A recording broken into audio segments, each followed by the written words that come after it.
Bueno, en esta clase vamos a hablar sobre el agua y sus propiedades y quiero que para escuchar la teoría tengan en cuenta y relacionen diferentes cosas. En primer lugar, quiero que relacionen la estructura de la molécula de agua con sus propiedades y a la vez quiero que relacionen las propiedades con la importancia del agua para la vida. Bien, para empezar vamos a hablar sobre la estructura del agua. Recuerden que el agua está formada por un oxígeno unido a dos átomos de hidrógeno a través de enlaces covalentes simples con cada uno. ¿Qué quiere decir esto? Que el oxígeno comparte un electrón con cada hidrógeno y cada hidrógeno comparte un electrón con el oxígeno. De las clases anteriores también recuerden que la geometría molecular del agua era angular y que esos enlaces covalentes son enlaces covalentes polares. Eso quiere decir que los electrones compartidos en esos enlaces covalentes se están moviendo más cerca del átomo más electronegativo. Quiere decir que esos electrones compartidos en esos enlaces covalentes se van a mover más cerca del oxígeno que de los hidrógenos. Eso hace que esta molécula tenga diferentes densidades electrónicas. Cerca del oxígeno la densidad electrónica va a ser negativa por el movimiento de los electrones, ya que pasan más tiempo ahí y los electrones tienen carga negativa. Y cerca de los hidrógenos van a tener una densidad electrónica positiva. Eso hace que la molécula de agua sea una molécula polar, ya que tiene dos polaridades. Un extremo de la molécula con una densidad electrónica negativa, que es la zona del oxígeno, y el otro extremo, que es la zona de los hidrógenos, tiene una densidad electrónica positiva. Otra característica que tiene las moléculas de agua es que pueden formar puentes de hidrógeno. Los puentes de hidrógeno se forman entre un hidrógeno que está unido a un átomo electronegativo y otro átomo electronegativo. ¿Sí? ¿Qué átomos electronegativos puedo tener? Flúor, oxígeno o nitrógeno. Yo siempre lo comparo con un sándwich porque siempre el hidrógeno queda entre dos átomos electronegativos para poder formar el puente de hidrógeno. Fíjense, en el primer caso el hidrógeno está unido al oxígeno, que es un átomo electronegativo, y forma puente de hidrógeno con otro átomo electronegativo, que en este caso también es un oxígeno. El hidrógeno siempre queda como en un sándwich entre dos átomos electronegativos. Con uno está unido a través de un enlace covalente y con el otro forma el puente de hidrógeno. En una molécula de agua individual puede formar hasta 4 puentes de hidrógenos con moléculas vecinas. Y es muy importante la formación del puente de hidrógeno porque determina propiedades físicas muy características del agua y muy importante para la biología. Vamos a estudiar diferentes propiedades del agua, entre ellas los tres estados físicos en los que se puede encontrar el agua en la naturaleza, el elevado calor de vaporización y de fusión, el elevado calor específico que tiene el agua. Además, vamos a estudiar la tensión superficial y el fenómeno de capilaridad. Y por último, vamos a hablar sobre la constante dieléctrica del agua y cómo influye ella en la capacidad del agua en disolver un montón de compuestos diferentes.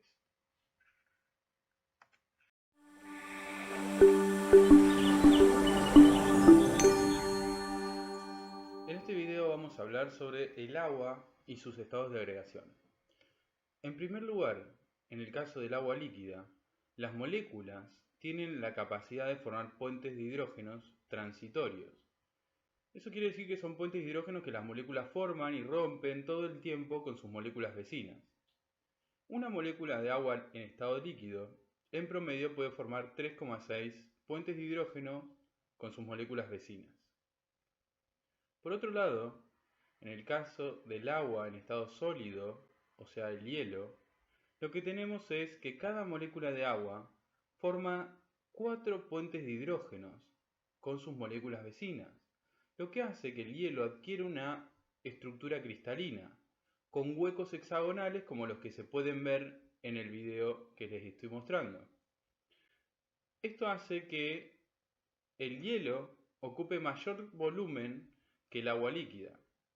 Por otro lado, en el caso del agua en estado gaseoso, lo que tenemos es que las moléculas no forman puentes de hidrógeno.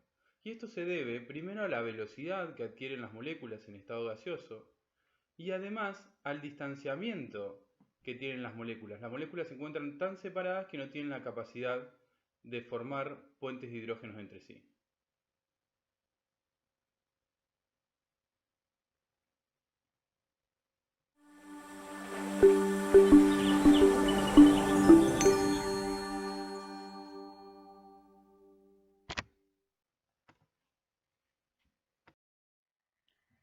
Vamos a estudiar por qué el hielo flota en agua líquida. La respuesta se la voy a decir rápido, es debido a una diferencia de densidad. ¿Qué es la densidad? La densidad es la relación entre la masa y el volumen para una sustancia dada. En el caso del agua, la masa la podemos pensar como la cantidad de moléculas de agua que yo encuentro en un volumen determinado. Veamos un ejemplo. Supónganse que quiero calcular la densidad del hielo. Para eso agarro un cubo de hielo. Ese volumen es el volumen del cubo, es un volumen determinado. Y ahí adentro cuento cuántas moléculas de hielo yo tengo. ¿Sí? Las moléculas de hielo es una forma de ver la masa. ¿Sí? Cada molécula tiene una masa determinada. Sumo todas las moléculas, calculo la masa y tengo la masa en un volumen determinado que es el volumen del cubo de hielo. Y ahí calculé la densidad de hielo. Ahora quiero comparar la densidad del hielo con la densidad del agua líquida. Entonces agarro el mismo volumen de agua líquida, cuento la cantidad de moléculas que tengo y ahí encontré la densidad del agua líquida. Y la puedo comparar con la densidad que ya calculé del hielo. ¿Está bien? Ahora, ¿de qué va a depender la densidad en estos casos? De la estructura de estos estados de agregación del agua. Si recuerdan, el agua en estado sólido adopta una estructura cristalina con huecos hexagonales. Hay huecos en el hielo sólido. ¿Sí? En cambio, cuando yo miro la estructura del agua líquida, las moléculas están mucho más cercanas entre sí y no forman una estructura cristalina. Eso quiere decir lo siguiente. Cuando ustedes se fijan la cantidad de moléculas que hay en un cubito de hielo, van a encontrar menos moléculas que cuando se fijan cuántas moléculas hay en un cubo de agua líquida. ¿Por qué? Porque el hielo tiene huecos hexagonales en su estructura cristalina, mientras que el agua líquida, todos esos huecos están tapados con moléculas.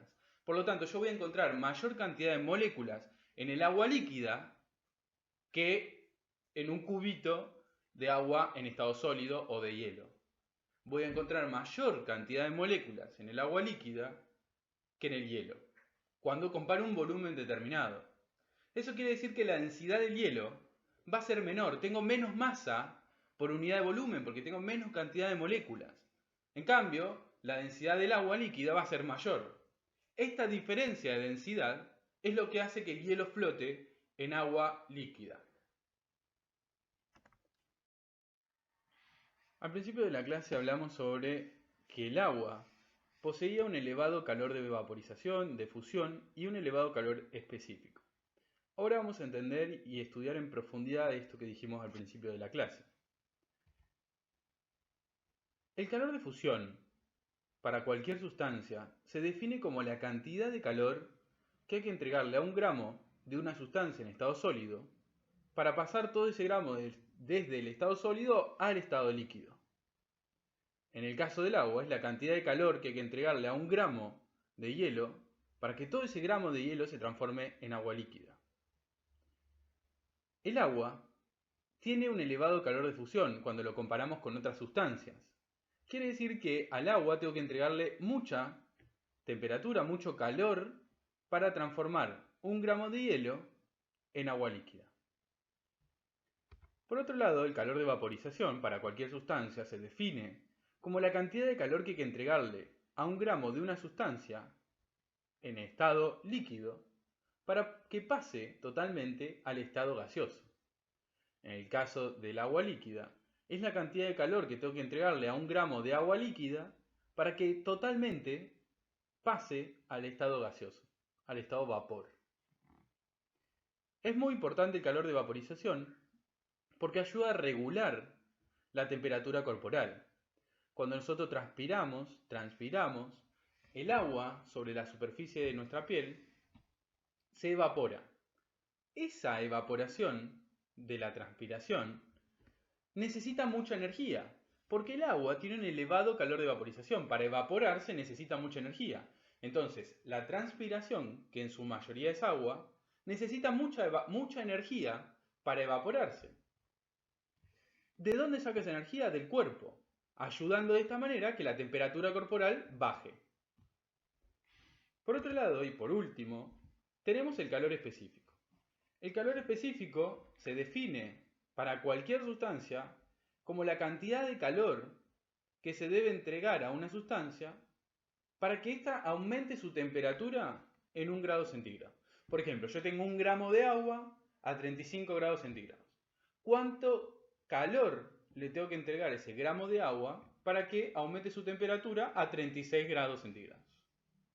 En el caso del agua también tiene un elevado calor específico. Necesito entregarle mucha temperatura para que aumente su temperatura a 1 grado centígrado.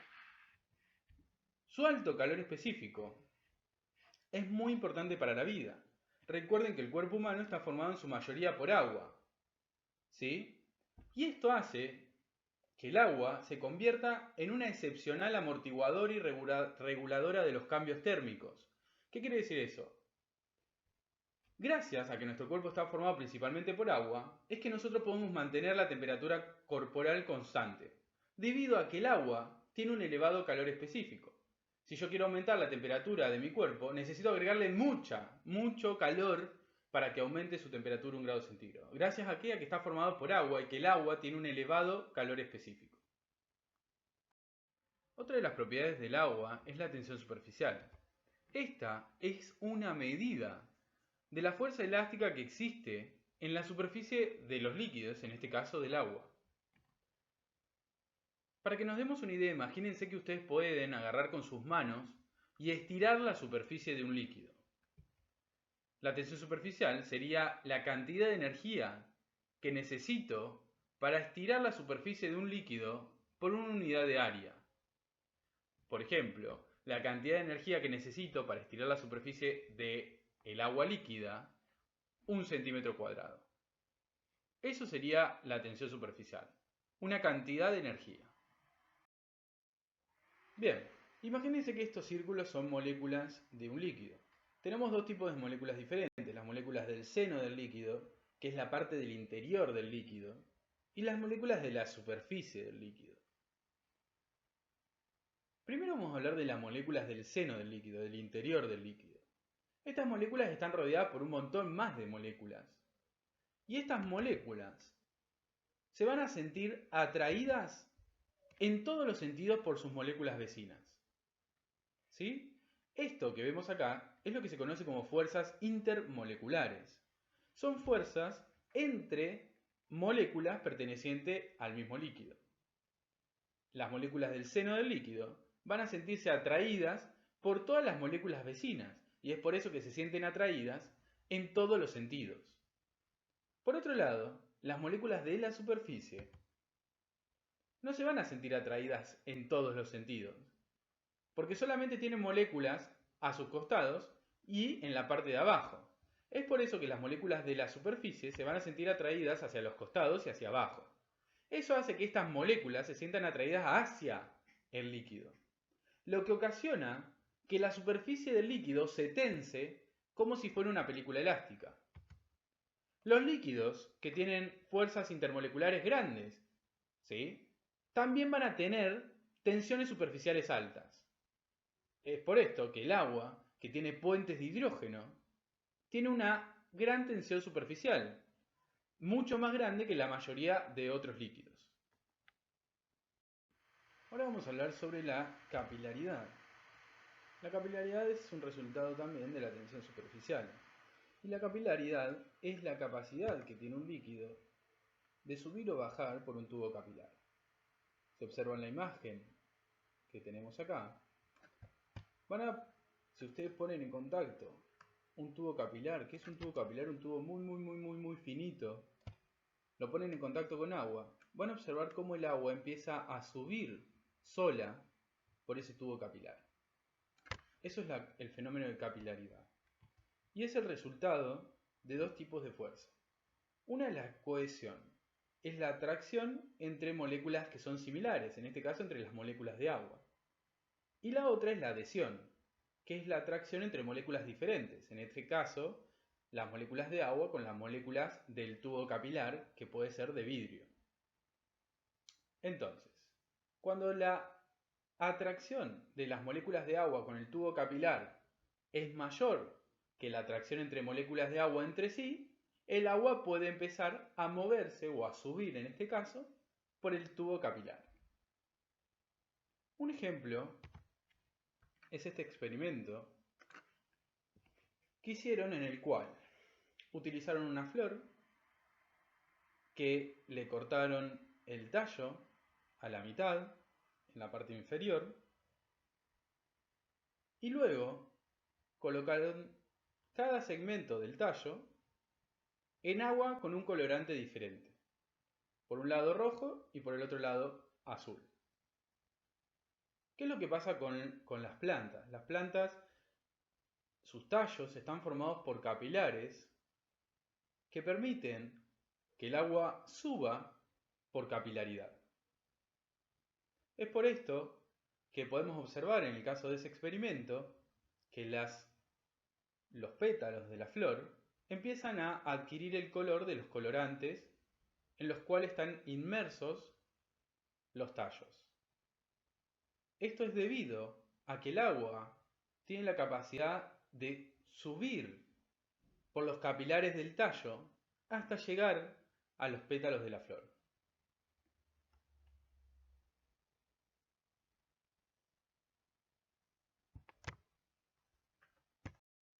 El agua, como disolvente, el agua es un buen disolvente.